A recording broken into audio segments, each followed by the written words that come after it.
जो नजदीक का शिव मंदिर हो, उस शिव मंदिर में जाकर मात्र शिवलिंग का स्पर्श कर लेना।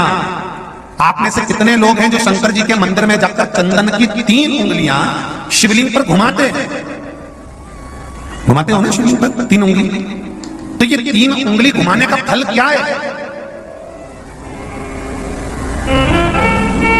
क्या फल है इस शिवलिंग पर ये 3 उंगली घुमाई जाए तो इसका फल क्या है? तो आपको लगेगा भगवान शंकर को त्रिपुंड लगाना है। बोलो सही है गलत है? आप तो यही सोचोगे ना कि शिव जी को त्रिपुंड लगाया गया है, पर नहीं।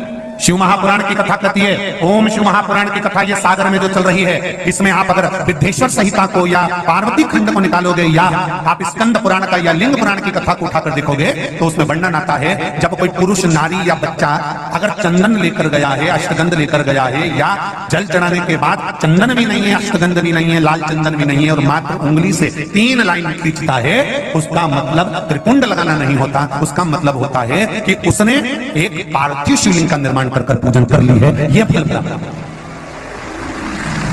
उसका फल ये प्राप्त होता है।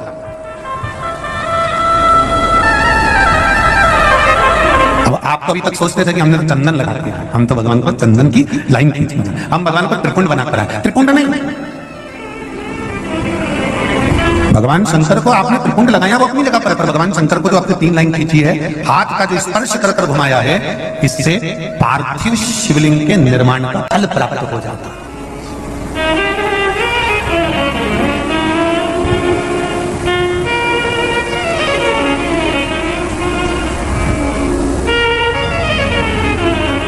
विशेष जब कामना रहती है, विशेष कामना, आज आपका मन कर गया 108 चावल के दाने मेरे को शिव जी को चढ़ाना है, 108 चावल के दाने मुझे शंकर भगवान को चढ़ाना। विशेष आज आपके मन में कोई मनोरथ बड़ा है, कोई कामना बड़ी है, और बाबा से आपने विनती करी कि मेरा ये कार्य अटक रहा है, आप पूरा करोगे, मुझे विश्वास है। 108 चावल के दाने चढ़ाना है। आपने चंदन लगाया, हाथ की हथेली पर 108 चावल के दाने जो घर से गिनकर लेकर गए हो, उसको हथेली में रखा। एक चावल का दाना नहीं चढ़ाया, हथेली में रखकर जो विशेष कामना, जैसे किसी कर्मकांडी ब्राह्मण से पूछा जाए, पूजन होने के बाद में विशेष अर्घ दिया जाता है, विशेष अर्घ।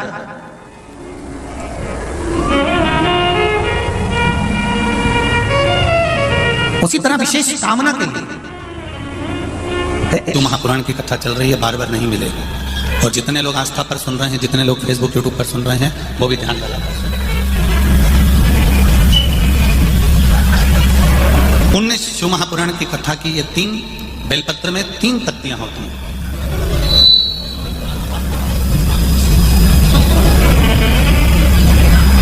ये 3 पत्तियां शिव महापुराण की कथा करती है। जब हम देवाधिदेव महादेव को समर्पित करते हैं, जब हम भगवान शंकर को ये 3 पत्तियां समर्पित करते हैं, तो हमारा वर्तमान, हमारा भविष्य और हमारा पूर्व का किया हुआ जो भाग है, वह भी केवल एक बेलपत्र जब हम भगवान शंकर को समर्पित करते हैं, तो हमारा वर्तमान, हमारा भविष्य और हमारा भूत जो निकल गया, वो तीनों ही भगवान शिव उसको संवार देते हैं। मात्र एक बेलपत्र का फल इतना प्रबल है कि एक बेलपत्र मात्र भगवान शंकर को समर्पित कर देने से हमारा निश्चित समय, अवधि, गणना सब स्वीकार कर लेते हैं भगवान शंकर।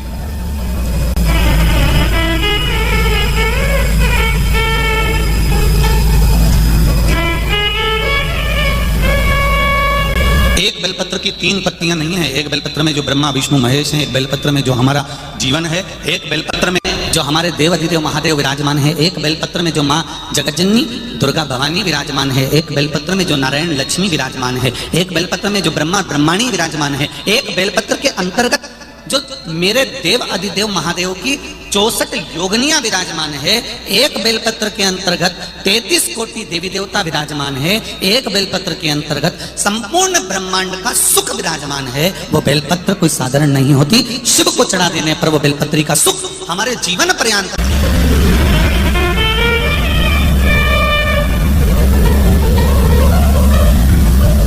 केवल एक बेलपत्र हमने जो देवाधिदेव महादेव को समर्पित करी, उसका सुख हमको अपार सुख प्रदान कर देता है। पुण्य 3 तरह से होता है, एक मन से, वचन से और कर्म से।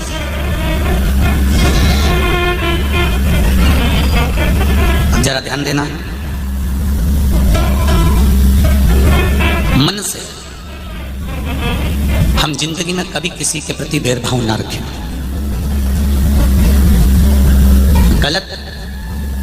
अगर भोजन किया है तो हम गलत सोचेंगे, पर यदि भोजन करने के बाद भी हमने अगर भगवान के चरणारविंद का मात्र थोड़ा सा चरणोदक, थोड़ा सा अमृत तत्व ग्रहण कर लिया है, तो जो हमने भोजन ग्रहण भी करा है और मालूम पड़े कोई गलत जगह का भोजन कर लिया है और हमने शंकर भगवान पे चढ़ा हुआ वो जल थोड़ा सा हमने पी लिया है, तो हमारे भीतर अगर गलत भोजन चले भी गया है तो ये निश्चित है उस भोजन को शिव का चढ़ा हुआ चरणों तक पवित्र कर देता है, गंगा का जल मानकर उसको शुद्ध कर देता है।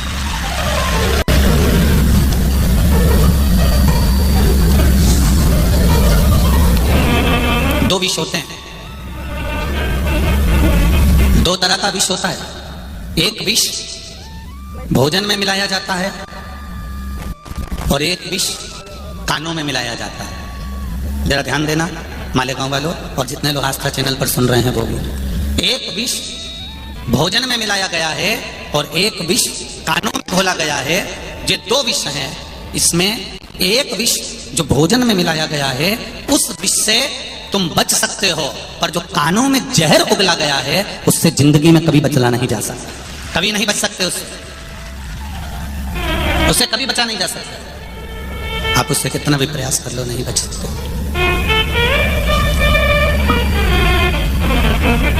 भोजन कई लोग कहते हैं गुरुजी ये एक लोटा जल तुम कहां से लेकर आए हो, ये एक लोटे जल की महत्वता कहां से लेकर आए हो। जो दुनिया के लोग शिव महापुराण पर उंगली उठाए, शंकर जी के पूजन पाठ पर उंगली उठाए, उनको यह कथा जरूर सुना देना कि एक लोटा जल कहां से आया, उस एक लोटे जल का महत्व कहां से आया। आप लोग एक लोटा जल चढ़ा रहे हो तो सियोर वाले महाराज पर कोई एहसान नहीं कर रहे हो, ना महादेव पर एहसान कर रहे हो।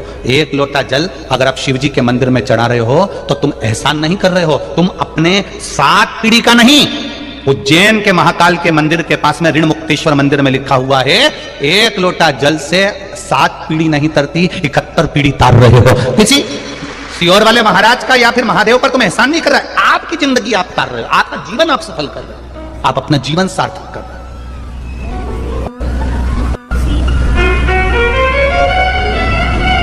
इस कहां से आया एक लोटा जल।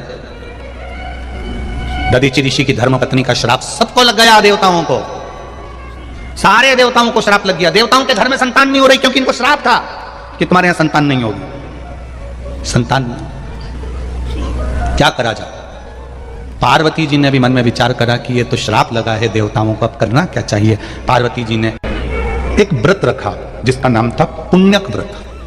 कौन सा व्रत है, जम के बोलो पुण्यक। कौन सा व्रत है, पुण्यक व्रत।